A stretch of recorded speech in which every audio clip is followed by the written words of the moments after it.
does life look like without the possibility of redemption? That's one of the things that Sebastian Purcell asks in his book, The Outward Path, The Wisdom of the Aztecs, which we're going to be talking about today. And it has really stuck with me, David, since I read the text. In general, the Aztecs are a very overlooked people when it comes to philosophical thinking. And so we'll get into why it's bad that they've been overlooked in some of our discussions today. But Purcell thinks that they offer an important antidote to our usual ways of thinking. And one of those usual ways of thinking is that happiness is important in this life and redemption is important at the end of it, and perhaps even for a future life. And Purcell says the Aztecs don't care about redemption. They don't think it's possible. And they also don't think happiness is a particularly important goal. Also one that's not possible, one that we'll talk to Sebastian about once we speak with him a little bit later in the episode. But the answer to the question, what does life look like without the possibility of redemption, is that basically it's still fine. Like, don't worry too much. He says, you will be fine. That's their answer to this. Well, but that does have some unpalatable consequences, like in his discussion about death, right? Most of us want to think that if there's an afterlife, whatever part of the afterlife we get or whatever station we land in, it should be because we deserved it, right? If you end up in a good place, like in heaven, it's because you were a good person in the here and now. And if you end up in a dark place, it's because you were a shitty person in the here and now. And he points out that for the Aztecs, there's just no correlation. It's not your moral fiber or character or history in this life that determines where you end up in the afterlife. It's actually just the manner of your death. Like, if you die in a particular way, like drowning, you end up in one place. If you die in another way, you end up in another place. But there is no reason why certain people end up having a really good time once they exit this world.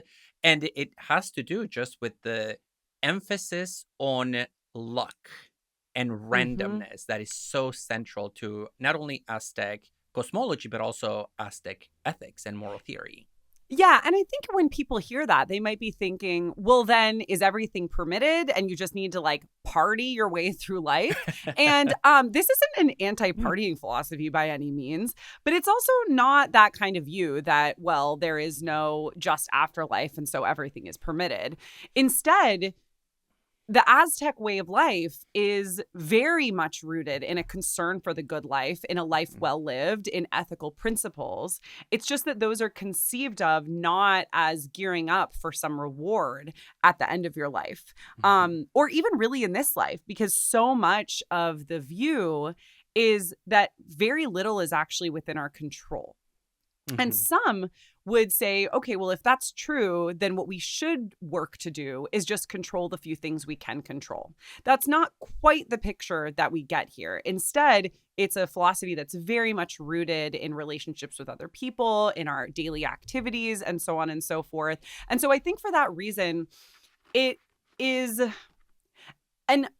presenting an unfamiliar relation between metaphysics and ethics, let's say, relative to ones we might be accustomed to from European or so-called Western philosophy.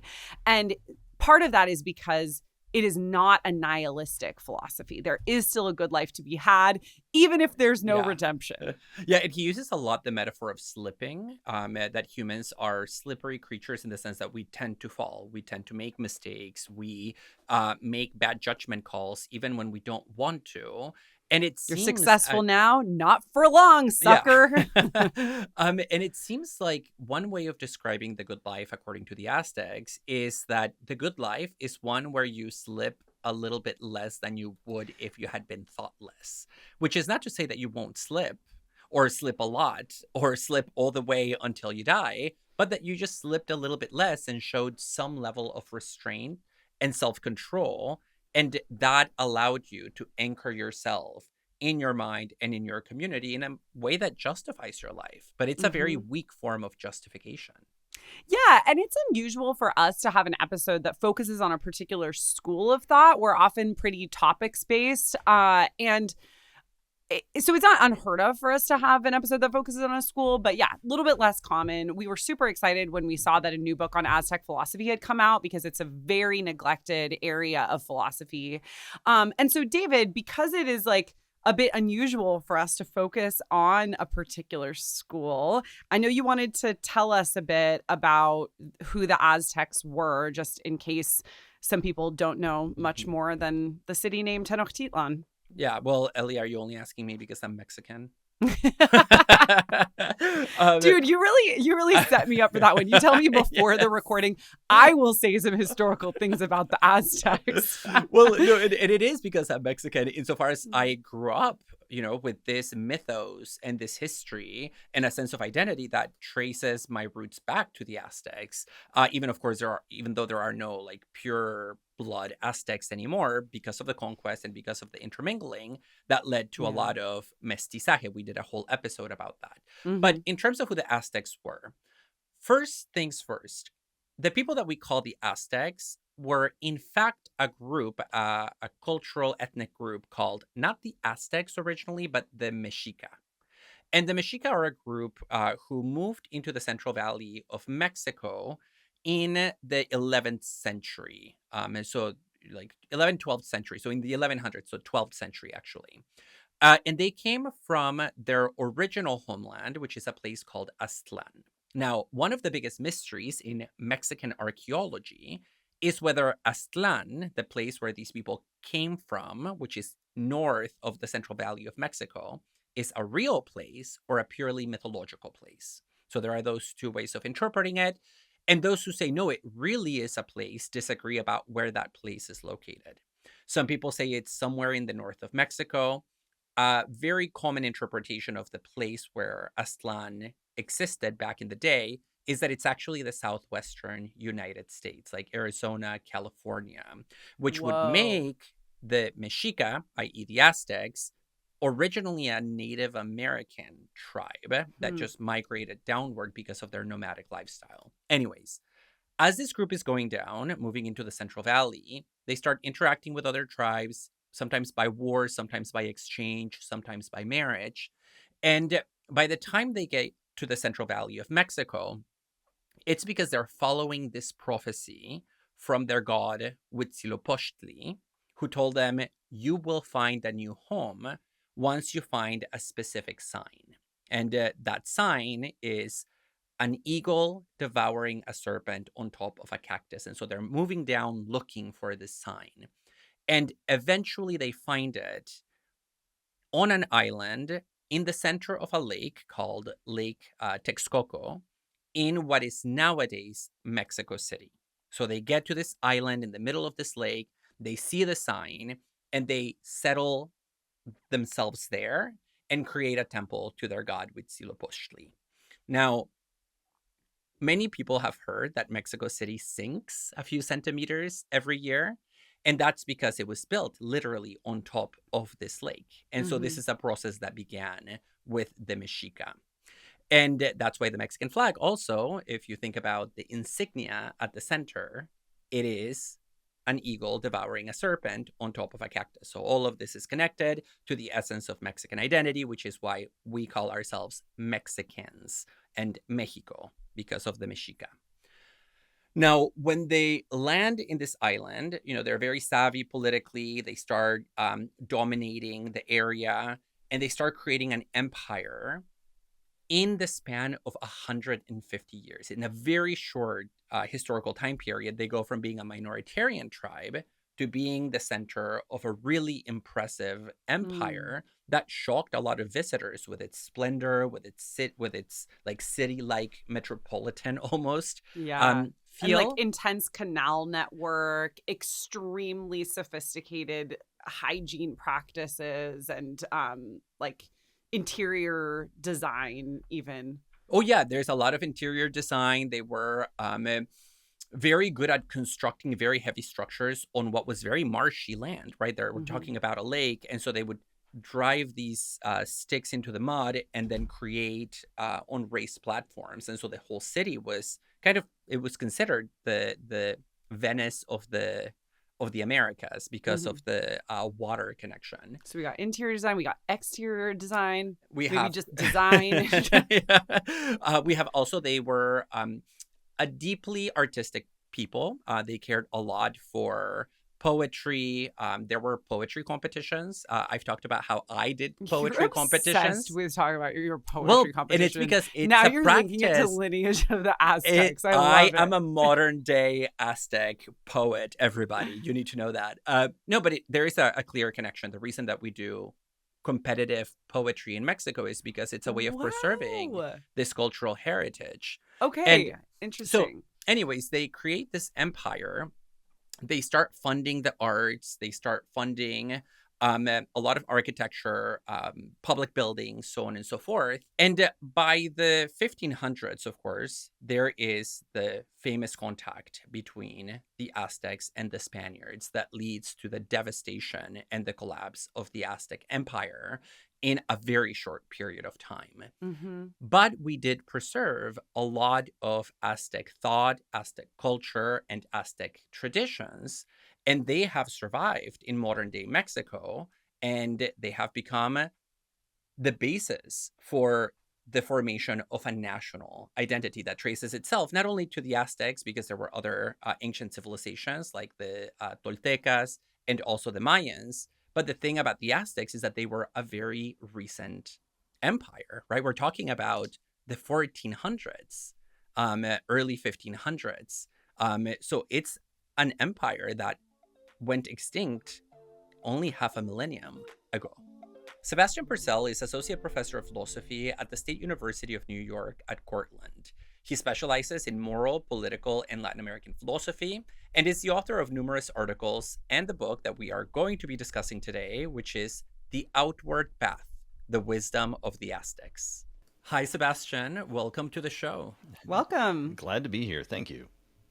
We're so excited to talk to you about your book. And I want to start by thinking about one of your core points here, which is that the Aztecs are often considered pessimists from a philosophical perspective. Mm-hmm. What makes them pessimists? Is that a fair characterization? If so, why? And where does their pessimism come from? Yeah, so I think it is a completely fair characterization. If you read the book, I mean, you kind of do say that in chapter 1. So. Yeah, I think it's totally fair. And I mean, the most obvious source of that comes from one of the most famous myths in Aztec cosmology called the Legend of the Suns. And in this myth, you have the idea that we live under the fifth sun. There were 4 previous suns. And a sun is sort of a metaphorical constellation of kind of the cosmic order. Okay, so humans under different suns are said to eat different kinds of food and act differently. The texts are fragmented, but it looks like each one of them had a different sort of existential character, if you can put it that way. So we live in the 5th one. All of these suns are inherently unstable, and they come to an end. Ours is said to come to an end. It's a movement sun. It's a specific kind of like undulating movement. So ours will come to an end with an earthquake. That is the idea in the Codex Chimalpopoca. That's what it says a couple of times. So there is that view, and that makes them a lot like Norse mythology with Ragnarok or something like that, that it's all going to come to an end. And that means that our human existence is somehow justified in the struggle, not in the results. Right. And they have 2 other characteristics that I detect, 2 other reasons to be pessimistic in a certain way. Now, pessimism here, of course, doesn't mean it's like, oh, it's all bad and it'll all end in chaos or something. Because you can still live good lives. You can live a good life in struggling well. Right? It just means that you're not necessarily going to be happy in the sense of always smiling. So we have these passages from a father talking to his daughter, for example, and he says, well, you're of age now. Look around. You know, the effectively good, bad people, they both become unhappy, right? All things considered, it's better to be happy than not, but it rains on the good and the bad alike. And happiness itself is a feeling that comes and goes. a little bit like any other feeling. So you have happiness and then fatigue, or happiness and then you stub your toe and you feel some pain, right? That's what happens. And so their approach to happiness is to deflate the philosopher's approach.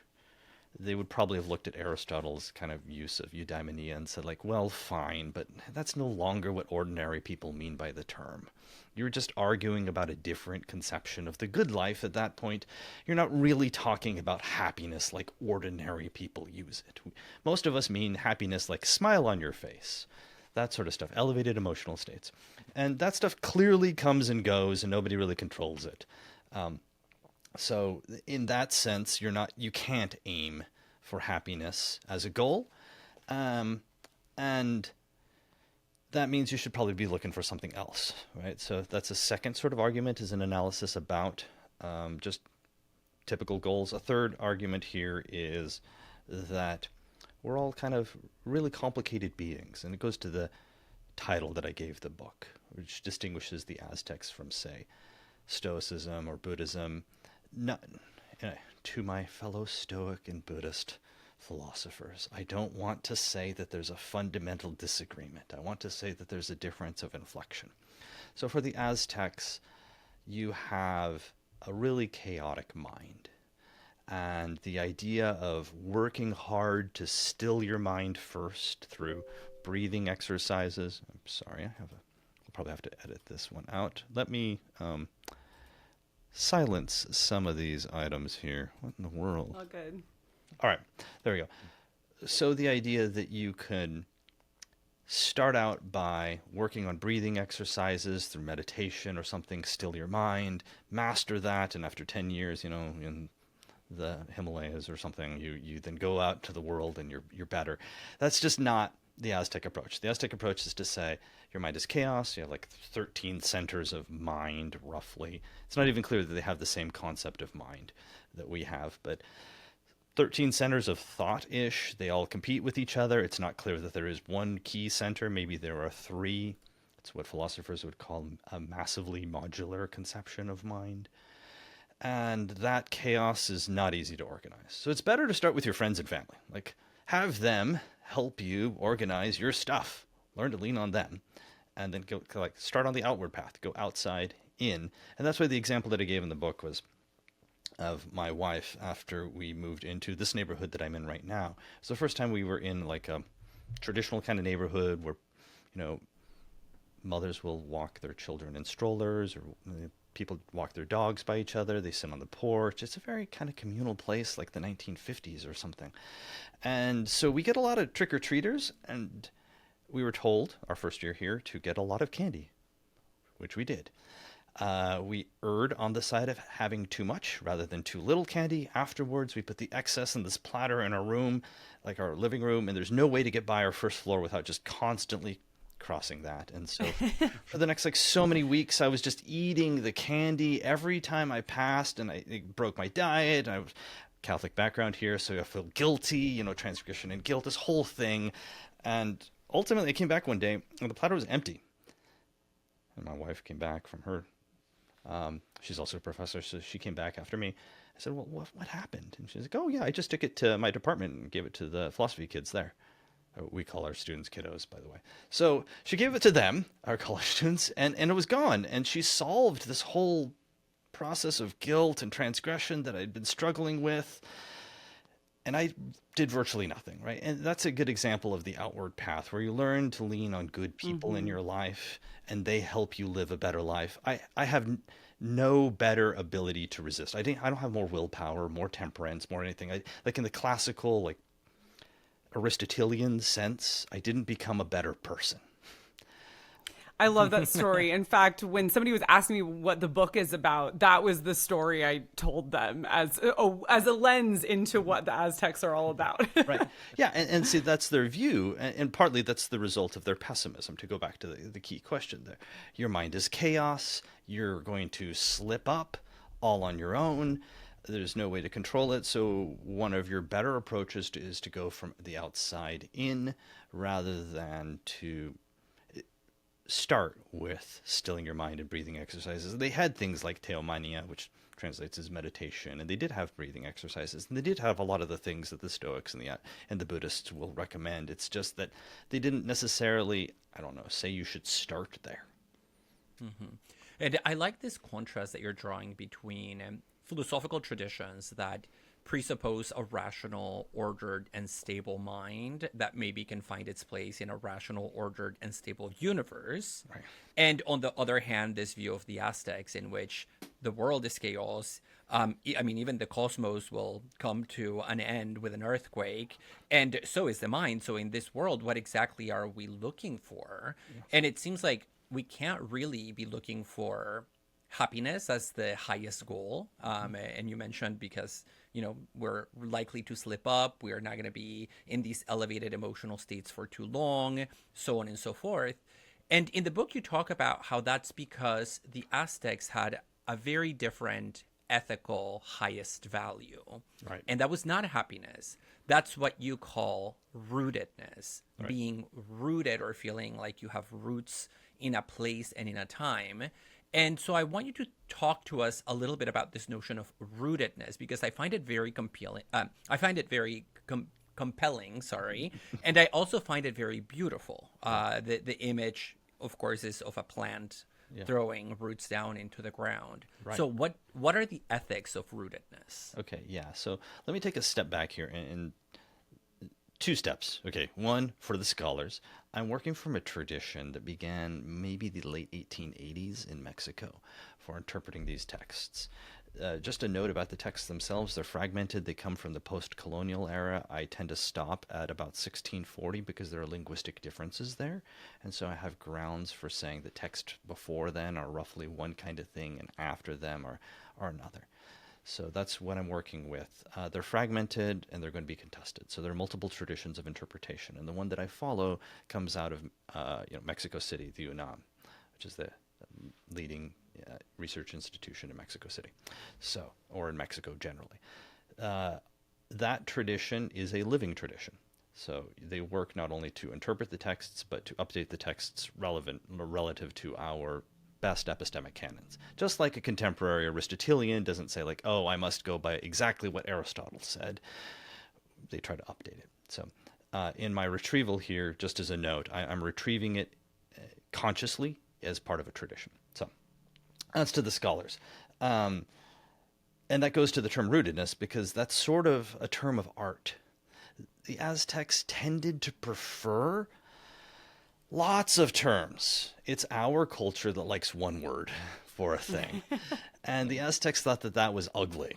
They preferred 2 terms, 4 terms, 8 terms to describe especially very important concepts. And a lot of those metaphors look like they turn on this idea of not falling down, growing roots, being like trees, very large trees, the Montezuma cypress, for example, the ahuehuete or the ceiba. They're trees with very deep roots, and the model human being is supposed to be like them. Okay, so that's where I got that from. There may be a linguistic connection there. There may not be. I think we probably don't have enough evidence to settle that. But I think metaphorically, the constellation makes sense. And there's a story that backs this one up. They had a saying that goes, the earth is slippery, slick. And there's a couple of examples of this. And one of those examples strangely turns on moral luck. And it just sounds like a passage out of Bernard Williams, basically. Now, their idea about slipping up was that you will make mistakes even in the things that matter to you. The story I give there is of Trent Reznor, who, I'm dating myself by age here, but when I was a teen, he was super important. He was on the cover of Spin magazine back in 1999. He was an international rock star, and he would wake up every morning and basically decide whether or not he should shoot himself. And he decided, he kind of just procrastinated. But the editor from Spin magazine asked him why, and he said, well, what if you got everything you ever wanted and it still sucked? Which is to say, he was experiencing disillusionment, which is a weird way to fail.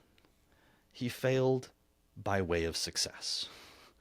And that's an Aztec point there. Disillusionment means you got the thing that you wanted and you failed because of it. And that's their point. You can mess up all of the time about all these things. The best approach that you have is to try to grow deep roots with other people. And they liked 4s in the book. I try to reorganize them in terms of 3s.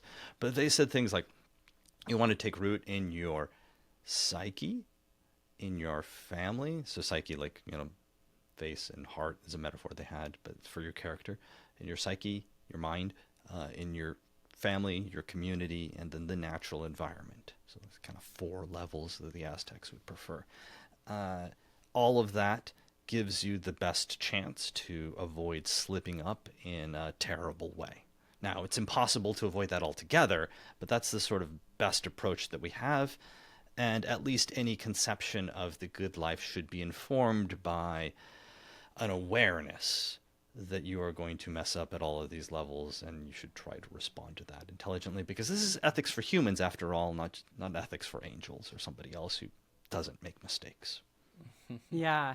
And I can see how that notion of rootedness also relates back to the story you told before. It's because you were rooted in virtue of your relation. Well, first off, you were rooted in your neighborhood, which is why you bought the candy. Yes. You were rooted in your relationship, and your wife knows you well enough and saw your behavior, so that then she responded to it. And I think that idea of other people kind of picking you up and your environment supporting you in a deeply pessimistic world, right. Is very appealing. And I think especially perhaps nowadays, when so many of us feel there's so much uncertainty around us and so little control over the situations in which we find ourselves. Right. Yeah, and their idea is ultimately a little bit like the Stoics. You're not going to be able to control everything, but it's also an illusion to think that you can control yourself in a way, right? Like that's a lot harder than people tend to expect. It's better to, good enough in a lot of areas, work with other people, and sometimes they surprise you. And they did give you techniques that you can use to get better at these things too, that you can practice. And in that sense, that they're a little bit like the Stoics, right? So you do have techniques, but it's an art. You want to tell us about maybe one or two of those techniques? And I'll just say, as you gear up for that, I think one thing that is really interesting about your book too is that you're sort of responding to the popularity of Stoicism in recent, not amongst scholars, but more among the general public. There's just been this huge, and I would say to me as a philosopher, kind of shocking rise in the popularity of Stoicism. Right. And one way of understanding your book is as an alternative to Stoicism, saying if you like this idea of philosophy as being practical, applicable to everyday life, Stoicism isn't your only choice. You also have this very different kind of choice, and it's a choice, as you mentioned, that I think is like more outward looking. I get frustrated sometimes when people strawman Stoicism as just being about your inner self, but you're not doing that in the book. And your answer, you just mentioned as well, the Stoics are very interested in how we can fulfill our social roles appropriately. But you are drawing on a very substantial distinction between the outlook between the two different views. So tell us a little bit about one or two of these practices. Sure, yeah. And just to pull on the thread about the rational outlook. So for the Stoics, ultimately, right, there's a wonderful book by Darren Brown, the magician over in England, who wrote a book entitled Happy, and it's kind of across an intersection between pessimism and Stoicism. And it's a long book, and he's a great entertainer. It's worth reading. In some ways, I was looking at that as a response, because he tries to correct ancient Stoicism by way of Schopenhauer. Because with Stoicism, if you actually go all the way back, right, they had this view that the cosmos is rational and organized, and you just have to tune yourself to that. But that's a lot less plausible to us, post-Holocaust, something like that, right? It's just like, really, there's a plan here that's not, it doesn't work well with us. So he tries to rectify that in a way. And I thought, well, why not just go with an actual group of people like the Aztecs, and you don't have to do these ad epicycles effectively. So for the Stoics, right, you're trying to control your mind. For the Aztecs, you do have a few of those practices, But you can almost start. You can start outward, and work your way in. Like, so, some of the most inner practices are liminal. That's how I describe them. They're right at the level of consciousness. That you, like breathing, that Buddhism does that. It's kind of under your control, kind of not. You can focus on those liminal practices, but you can also focus on practices that would increase your like willpower, moderation or something like that. And what they did, for example, with the students, because they had schools for their kids, and they tried to send them, they tried to like cultivate virtue in a way, and so they would have them wake up early, which sounds, well, we do that, actually, frankly. It's one of the only... Some of us do it. Yeah, I don't know yeah. that all Well, of us do. we force our children to do that, though, right? And I teach a 9 o'clock class. Usually it's logic. They're all asleep. Yikes. Yeah, that's what administration has decided, that is the right time to teach them, mathy things. And the only real justification I can find for this is at least it's helping them practice moderation, like willpower, because that is a relatively intense activity.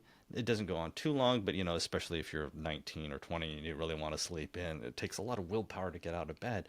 But doing that over and over again helps build the practice. And that they had all of these sleep practices, waking up early, getting up in the middle of the night to do stuff or whatever else, also cleaning your room, like effectively. They had sweeping practices and carrying heavy logs from place to place, because again, moving heavy things is kind of an intense activity.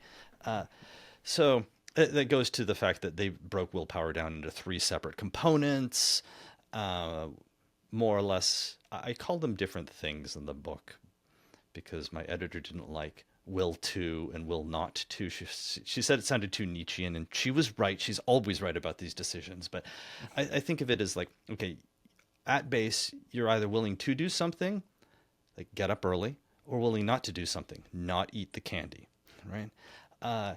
And then but on the willing to do something, there's a difference between the intense thing, waking up, or what I did one time is that in our neighborhood, the sewage backed up and it started coming out of our basements, like the sink in our basement, and it started flowing into everything, the whole area, because people are using those wipes which you're not supposed to use, right? And they're flushing them, and it caused a backup. Talk about slipping. Yeah, that was. I was gonna say it's the end of the 5th sun. Yeah, it was terrible. But I had to run into the basement, then multiple times into the poo water to salvage whatever I could before it rose too high, right?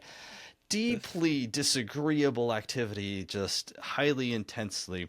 That's high intensity, though, right? So willpower to do that. It lasted, roughly an hour. Okay. That's very different from another thing that I don't like doing, which is squats. I hate doing squats as a workout. You're supposed to do them, work out, whatever else.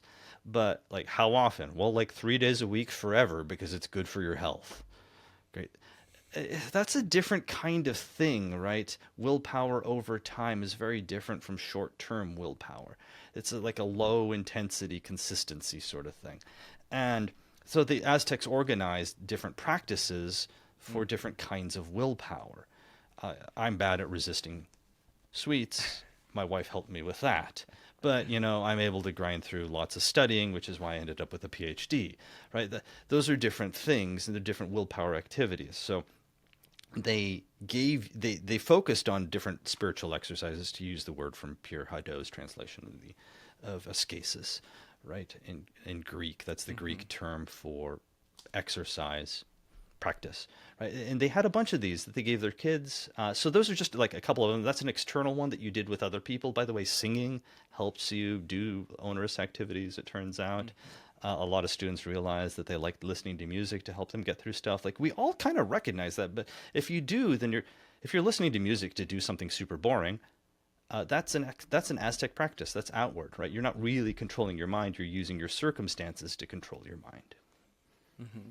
And, a lot of these practices have a clear moral orientation insofar as they are meant to give us this handle over our own will, over our own desire. Yeah. But some of them are also targeting an area that I find really intriguing from a philosophical perspective, which is the area between ethics and etiquette. So a lot of these practices were meant to lead to the cultivation of a certain mode of being in the world. Yeah.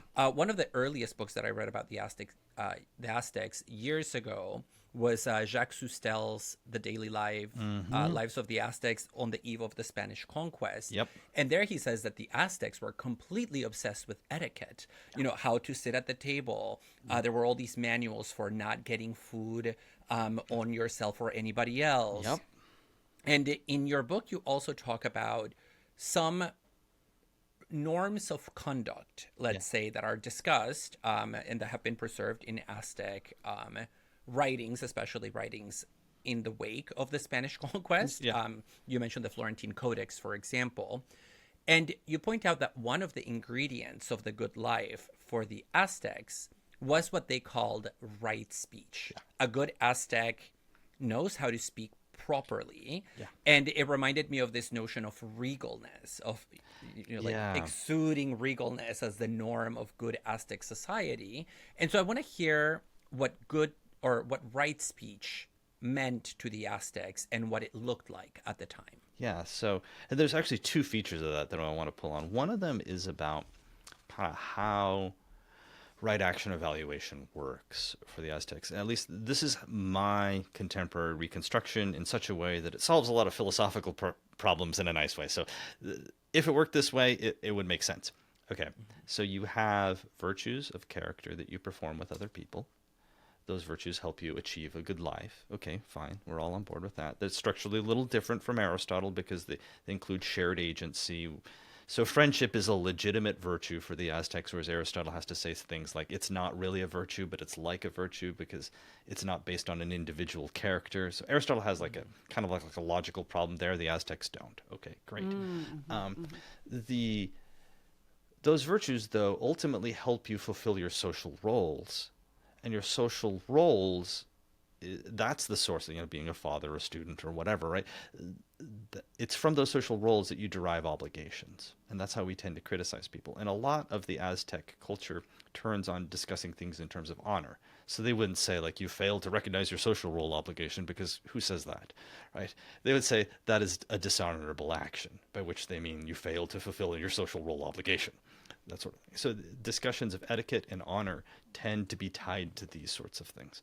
So if your action is going to be right, it includes performing the right action in your social role for certain circumstances. And a lot of stuff about right speech concerns like your station in life, different people in different stations. So children have different obligations about speaking than adults, for obvious reasons. So, okay. With that in mind, there's also the flip side of that, which is that speech is liminal, like breathing. It's partly under your control, and partly not. Most of the time we don't focus on it, but you can. Most of the time you don't know what you're going to say when you begin a sentence until you end it. Right? So it's it's right there at the threshold of volitional consciousness. And it's slippery too. Yeah. Another example of something in between. Yeah, and that allows you to like pull on it as an area by which you can practice controlling those non-conscious features of your psyche. And right speech so performed means that you have a more organized mind. And that's kind of like the Aztec way to look at that. There's an example that I give in the book about SMS health. Robert Cialdini is a relatively well-known psychologist who focuses on non-conscious influences on the human mind. I say non-conscious rather than unconscious because I don't want to confuse this with like Freud or something like that. Let's just be neutral. It's stuff in your awareness, or stuff that kind of just goes under your awareness most of the time. Like that's what I mean by non-conscious. You could pay attention to it, but most of the time you don't. Okay. So he was invited to give a talk to this health organization that's been wildly successful. And they said, great, don't say the following things. And they gave him like this list of bullet points. Like don't say, actually one of those is don't say bullet points. They said, say talking points, right? Because they're a health organization, they wanted to promote non-violence. So don't say targets, say goals. Don't say beat the competition, say outdistance the competition. And he initially his reaction was like, fine, you're paying me $15,000 for a talk. I'll show up and do it. But after a period, he realized that it sort of set the tone for everything that they do at the organization. Because if words lead to actions, the wrong words lead to the wrong actions, and hence you affect the wrong goals. The turn of phrase that I gave to this, it's a sort of an Aztec turn of phrase, is that what crosses your lips pre-frames your mind. So you need to pay attention to what's coming out of your mouth, because you're subtly influencing that whole wealth of minds, the 13 centers of minds, right? In a way that you don't understand. So right speech becomes a mechanism by which you can sort of outwardly get some control over the inner chaos. And it strikes me that this is simultaneously giving more power to speech than I think the history of what we usually call Western philosophy does. And at the same time, maybe giving less power to it than our everyday discourse tends to conceive of it. And so what I'm thinking about is the fact that the history of Western philosophy is defined by what Derrida, for instance, calls logocentrism, the idea that speech is more important than writing and that it is associated with reason. And so the reason I say I think there's a, kind of different approach here is because I think the notion that speech is more liminal is really different from the history of Western philosophy. And I think the emphasis on speech that you see in a more logocentric approach is maybe like an overemphasis. Right. But then on the other hand, in our culture, in contemporary US at least, people are like, I should be able to say whatever I want and it doesn't matter. And there are so many concerns about policing speech, what we used to in the 90s call political correctness, and the various, ways that that kind of discourse has flourished since. And so I think that also reveals a kind of lack of care for our speech in at least contemporary US society that we could really learn from, or from that we could learn from the Aztecs on. Speaking of speech. I see what you're saying there. I think the difference turns on the way in which the Aztecs don't look at speech in a, to speak like Derrida for a moment, in like a doxastic way. It isn't principally about, right speech isn't principally about enunciating the right doctrines. Or avoiding swear words. Because the goal is to organize speech such that your thoughts don't go the wrong direction and get you in the wrong goal at the end of the day, because we all slip up, and that's the real concern, is avoiding slipping up, not so much enunciating the right doctrine, which is where both this discourse about political correctness lands, and the contemporary purge of that, which is the discussion about wokeness or something like that, both of which really turn on what beliefs you're holding, not how speech molds your thought to begin with. Right?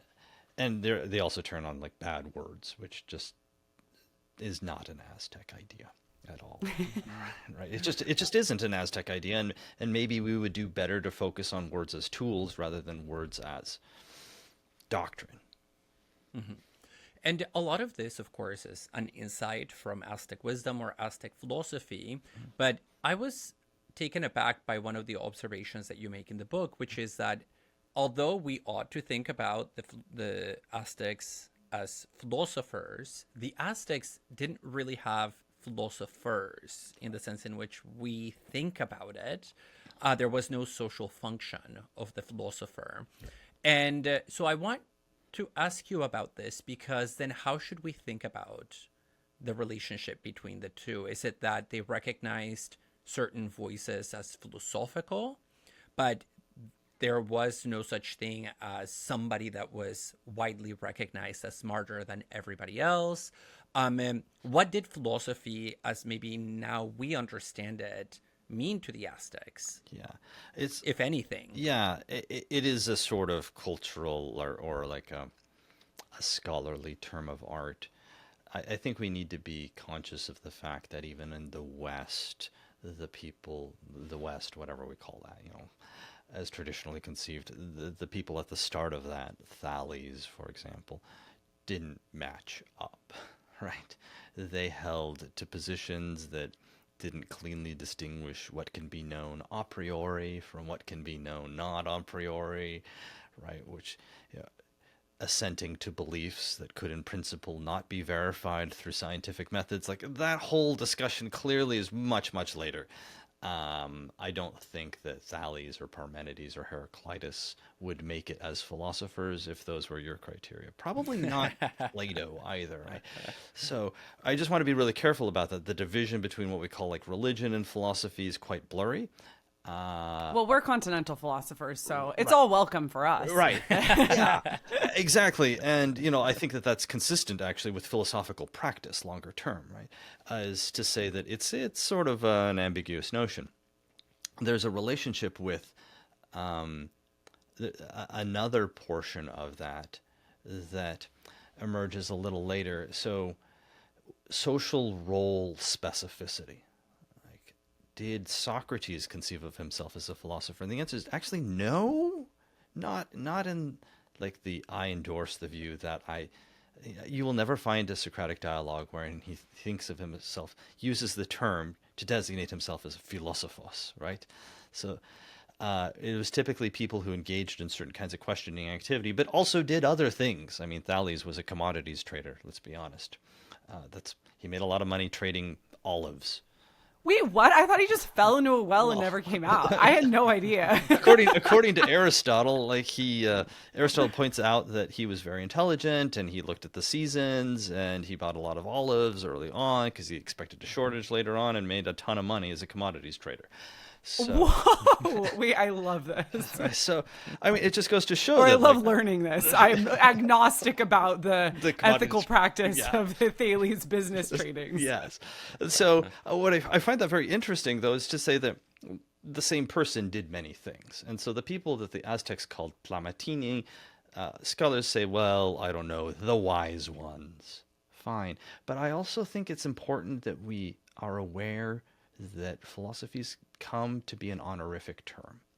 Cultures that are deemed philosophical are deemed to be, for better and worse, more advanced than cultures that are not deemed philosophical. And so there is a precautionary principle, I think, that's at work. We ought to be as inclusive as possible, so this is a sort of decolonial epistemology behind this, but we should be more inclusive rather than exclusive with this term, because being exclusive has often historically led to denigrating various peoples, and they shouldn't have been. So if they did something that looks roughly like philosophy, let's just err on the side of caution and call them philosophers. And that's pretty much why I call it the Tlamatini philosophers. I think that's the right translation given my decolonial approach to that problem. But, to be frank, if we look at the term philosophy, even in the West, it's going to be amorphous and change all the time. And, I don't know, if you have a really narrow definition of philosopher, then maybe none of those emerged prior to the 1900s. I don't know. Right? So it depends on where you put that designation. So I think that, to be really clear, the Aztecs had a view of some people as wise, who engaged in questions about things above the heavens and below the earth, who were concerned with living better lives, who thought about talking to other people and helping them lead better lives through conversation. Some of those things resemble things that Socrates did. That seems close enough to me. Let's call that philosophy. Yeah, I'm very much with you on that. Our student assistants a couple of years back did a YouTube series on decolonial philosophy, which is amazing. And we got some of those just weird comments being like, but is it technically philosophy? And the answer you just gave, that's all we need to direct them to next time we get a weird comment about that. Yeah. I also want to go back to the idea of what the outward path means, especially in terms of activity. You talk about habit and activity quite a bit in the book. And as you mentioned earlier in talking about how happiness is not the ultimate goal for the Aztecs, one thing that I took away from your discussion is that Aztec wisdom involves activity more than feeling. And you talk quite a bit about practical wisdom as well. And so I'd love to hear you talk more about the role of activity, whether you think it's fair to say that for the Aztecs, activity is more important than feeling, and what this says about the good life of the outward path and how we might attempt to live it in the times we find ourselves in today. Yeah. So feeling is a weird word. It doesn't really translate directly, and they don't have like a thinking feeling distinction in the way that they weren't post-Cartesian. So yeah. Yeah, it was so interesting when you said the face and the heart are what they thought of in terms of character or self. Right. And so heart has desires, your face, sometimes translated eye, but whatever, face has is your seat of judgment. We have passages where a father's holding his infant son, and he basically says, you have a heart, but you have yet to assume a face, by which he means, yeah, you hold an infant, they cry a lot. There's no judgment there, right? They want many things, but they have no judgment, and that evolves over time. But heart, like desires versus judgment, is not the same thing as desires versus reason, right? That's a kind of different thing. And that's why the feeling reason discussion translates very awkwardly into their world. Ultimately, they might call what we call feelings fast thoughts, or if I'm to put it that way. Something happens, you have a quick emotional response, like a gut reaction to it, and then you have to process that. Yeah, you have 13 minds, like your 13 minds are competing for different stuff, right? And then you gotta kind of organize your response later, right? So, okay, feelings are fast thoughts, reason is slow thoughts. It's a rough metaphor, but that might be the right way to go at that. What matters is not how fast your thoughts happen. By the way, they would all be thoughts then, but whether or not they're sound, whether or not they have good judgment. And a lot of that becomes embodied in practices. So the way that you're supposed to be virtuous, remember, is through cooperation with other people. The social roles actually are the source of your obligations, but they also help you like organize your relationships with other people too. So they had rituals to help you do the right thing. It turns out that, if we have like Robert's rules to help us have discussions. That's sort of an Aztec idea in a way, is like you're going to deliberate and you want to make sure that everyone gets a fair shot at giving their piece. Then you need to organize how the discussion happens in a way that makes sense. The Robert Rules of Order, that sort of helps with that. That's the Aztec idea. So the rituals here, and I don't want to say they also didn't have religious components. I just want to add that in addition to what a lot of anthropologists and historians highlight, they had these functional components that helped you organize how you interacted with other people.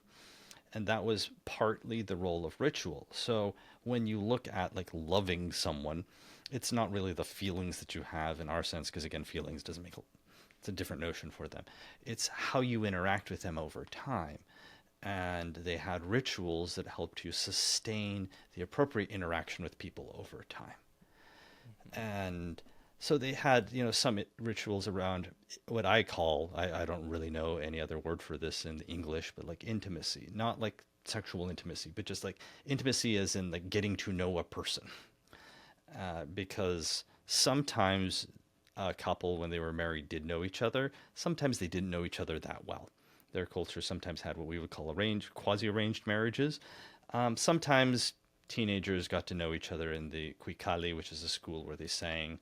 They'd hold hands. They had all these little cute rituals that kind of resemble like our prom or something like that. They had those, right? And then you would go and get married after that. You have to remember that people got married and had children at a much younger age in historical cultures because, you tend to get disease and die pretty quickly.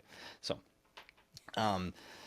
they would have these rituals, though, where they would sequester the couple for, 2-4 days, sort of depended, and they would just get to know each other in an uninterrupted way. And that's a ritual practice to promote intimacy, like knowing the secret things that you don't want people outside of your company to know about you, right? That's what you do there. So you have a little ritual to support that. Or, they had like regular sweeping rituals, which are part of like your ordinary stuff, because most of your stuff in a relationship is mundane. Let's be honest. It consists of things like me making sure that I fill up the cars with gasoline for my wife, and that she makes sure that before I run out of the door with our daughter Lonnie, that she has food and drink so that she won't get upset when I drive her to childcare. Like there's just like a whole lot of coordination that happens here. That is a lot of a relationship, like the overwhelming amount of it. And they had really like ritual practices that help to enact that. So to put it provocatively in the book, I was like, love isn't what you feel, it's what you do over those periods. And that's kind of what I had in mind, is the enactment of these activities.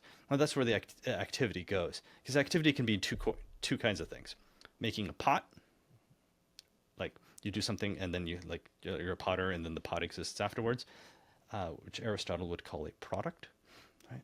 And performance, like dancing. There's nothing left over after that. So the goal is internal to the activity. And ultimately, your life for the Aztecs is a linked sequence of performances. I mean, the goal of life is not to leave a cadaver. That would be the productive view of the human life, right? The goal of life is to have danced well on the world's stage. And the virtues in your social relationships and all of your rituals are the things that help you do that. I like that image of dancing until the sun goes up, or in this case goes down, and a new one comes up. Dancing until the earthquake comes. Yeah. Sebastian, thank you very much for your time and for your insights. We recommend your book to all of our listeners and viewers, The Outward Path. Check it out, by Sebastian Purcell. Thank you very much. Thank you so much. Thank you both. David, this book was such a joy to read, and I am left wondering, are you I was going to say, are you an Aztec now? Because that's what people would say if they ask, are you a Stoic or are you a Buddhist now? But like to say, are you an Aztec now doesn't really make sense. Are you a Chinese philosopher now? Or an Indian philosopher? I know. I guess it's like better for me to ask you than for you to ask me, since you so gallantly decided to align yourself with the Aztec worldview earlier by mentioning your Mexican heritage. I don't know why I said gallantly. I don't think gallant's the right word there. Anyway, cut me off. No, regal, very regally, because regalness is an Aztec value, at least according to this other book that I mentioned, The Daily Life of the Aztecs. So Ellie, are you an Aztec, or did you come to embrace any aspect of the philosophy of the Aztecs that we talked about? Dude, I asked you first. Oh, but you said ask me. No, I said. Oh, okay. You can ask me after, but I think you should answer first, and then I will tell you. Okay, so I really like Aztec philosophy, Aztec thought, Aztec wisdom, and it's not just because I grew up surrounded to some extent by it, but also because it speaks to my sensibilities. The interaction between tragedy, pessimism, and moral luck is largely how I see the world, especially the world of human action. And so is it that I like it because it's something personal, or is it because I was primed to think in this way, having grown up in a world where maybe this way of thinking is already somewhat common, because Octavio Paz has made the argument that a lot of Mexican culture still is suffused with some of this Aztec tragedy, and we have not let it go, and it continues to define the Mexican character. Interesting. Okay, so your answer is basically, yes. I don't need to become Aztec because I'm already low-key Aztec. Yeah. Not David reconnecting with his heritage from reading this book. And it's not just heritage, I mean also like straight up nationality. Although you're a dual citizen. Now I am. Now I'm a dual citizen. Yeah, but so were the Aztecs, maybe, if they were from Aztlan in California. So I'm like, don't tell the Americans Aztecs might have come from I'm the ultimate Aztec. I am from Aztlan and from Tenochtitlan. Okay, so I will say, I think there are many aspects of this worldview that I really appreciate and maybe in some sense already embrace, but after reading the book especially do so. The first is the idea of our fundamental relationality and rootedness.